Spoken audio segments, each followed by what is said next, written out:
Então hoje nós chegamos na explicação das verdades principais da nossa fé no tema Deus criou o céu e a terra, Deus Criador. No símbolo ou credo dos apóstolos, esse que nós rezamos no começo do terço, nós dizemos que cremos em Deus, Criador do céu e da terra. Já naquele credo niceno, que é o credo que o padre reza na missa, se diz que nós cremos em Deus, Criador de todas as coisas visíveis e invisíveis. Então, com isso, a Igreja nos ensina que Deus não só criou esse mundo material que nós podemos ver, que nós podemos experimentar por nossos sentidos, mas também existe um outro mundo espiritual, por isso não visível pelos olhos do corpo, que também foi criado por Deus. E claro, essa grande criação espiritual são os anjos. Os anjos são criaturas espirituais que glorificam a Deus sem cessar e servem os seus planos de salvação em relação às suas criaturas. Qual a diferença do anjo para nós? Nós somos criaturas que somos mistas. Nós temos uma alma, que é um espírito, e temos o corpo físico, material. O anjo não. O anjo, ele é um puro espírito criado por Deus. Então o anjo não tem mistura de matéria, o anjo não tem corpo igual nós temos, ele é somente uma realidade espiritual. E Deus criou um anjo para quê? Para a sua glória. Os anjos, eles contemplam a face de Deus e a sua principal missão é glorificar a Deus. A gente fala muito, né, dos coros dos anjos, os anjos que cantam a glória de Deus, não é isso? Porque essa é a missão principal deles. Então eles glorificam a Deus sem cessar, e também servem os planos de Deus com relação às criaturas. Deus, ele não só criou, mas como nós falávamos na outra semana, ele governa o mundo com sabedoria. E nesse governo que Deus tem do mundo, Deus, ele se serve das criaturas superiores para que elas possam ajudá-lo a cuidar das criaturas inferiores. Não que Deus precise de ajuda, não é isso.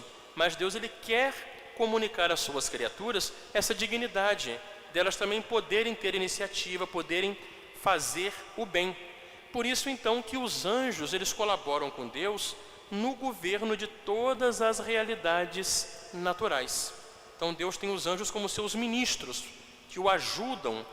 E por isso, de modo especial, nós temos os anjos que cuidam de nós, que são os anjos da guarda. Como nós somos os seres mais importantes da criação material, porque nós temos uma alma espiritual e imortal, então a cada um de nós, Deus colocou a serviço de nós um anjo, a cuidado de nós um anjo. E os anjos também cuidam da sociedade, são os anjos da guarda dos países. No Antigo Testamento, por exemplo, é apresentado para nós São Miguel Arcanjo como o anjo que defendia o povo de Deus. Por isso que ele é o anjo que defende a Igreja Católica. E os países também, os povos, eles possuem anjos da guarda. Quando o anjo apareceu aos 3 pastorinhos, preparando a aparição de Nossa Senhora de Fátima, ele falava: eu sou o anjo da paz, o anjo de Portugal. Então os países também, os povos têm os seus anjos, né? Os anjos, portanto, assistem a Cristo, seu Senhor. Os anjos servem a nosso Senhor Jesus Cristo, que é o Filho de Deus feito homem. E servem Nosso Senhor especialmente colaborando na obra de salvação. Por isso a missão principal do anjo da guarda para conosco é colaborar na nossa salvação eterna. O anjo da guarda, ele intercede por nós, ele traz as graças, as luzes, inspirações divinas para nós, como também nos defende na hora das tentações. A Igreja, ela venera os anjos que a ajudam na sua peregrinação terrestre e protegem todo o gênero humano. Por isso a Igreja tem esse culto de veneração aos santos anjos. Nós celebramos a festa de todos os anjos no dia de São Miguel Arcanjo, 29 de setembro.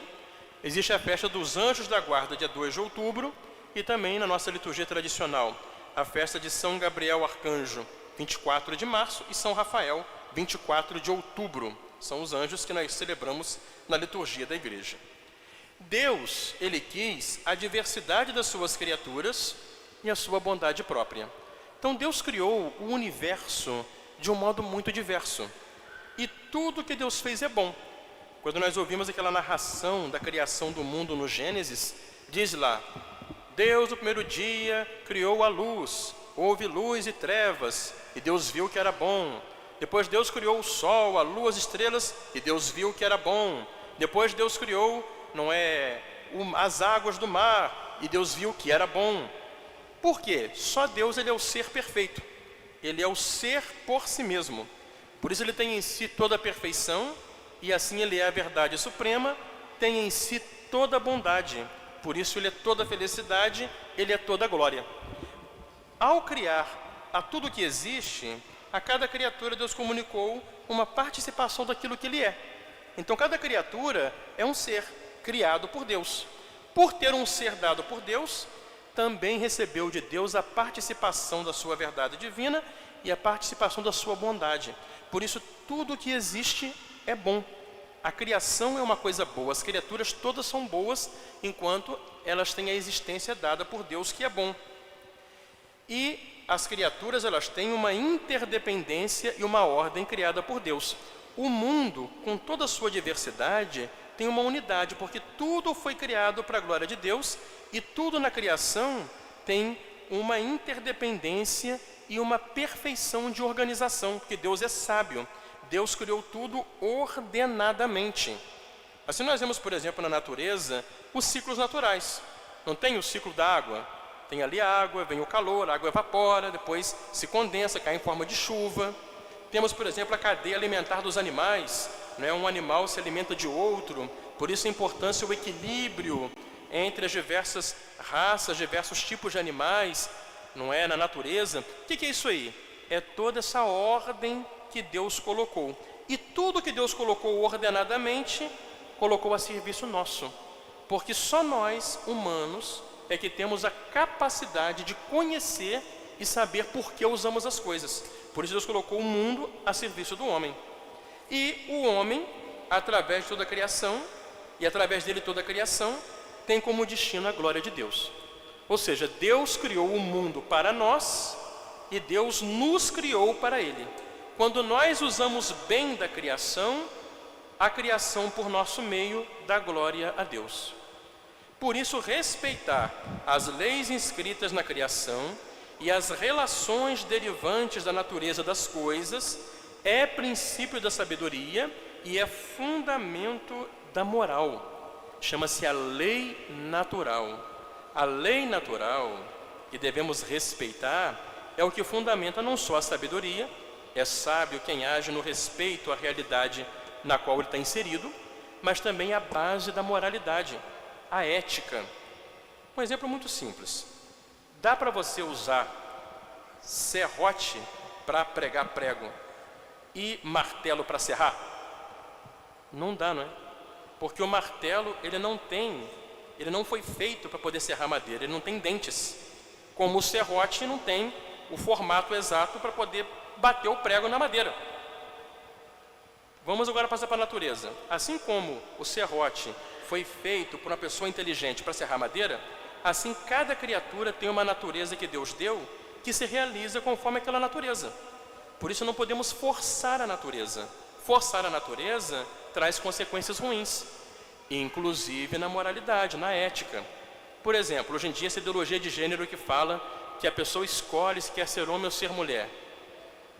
Há muitas situações, isso é uma questão estatística, não é invenção minha, de pessoas, por exemplo, que, levados por essa ideologia e por situações diversas, escolhem fazer, por exemplo, cirurgias de mudança de sexo. Fazem a cirurgia e depois um grande índice de pessoas que, por conta disso, depois ficam decepcionadas, não ficam felizes, muitas vão para tratamento psicológico, terapia. Por quê? Está forçando uma coisa que é contrária à natureza que ela tem. A natureza é a realidade nossa. E só quando nós a vivemos conforme aquilo que Deus colocou em nós, é que nos realizamos como pessoas felizes. Então, meus amados irmãos, este é o nosso tema de hoje. Deus criou os céus e a terra, coisas visíveis e invisíveis, tudo, portanto, é obra de suas mãos. Fiquemos de pé para cantarmos o hino de entrada da Santa Missa.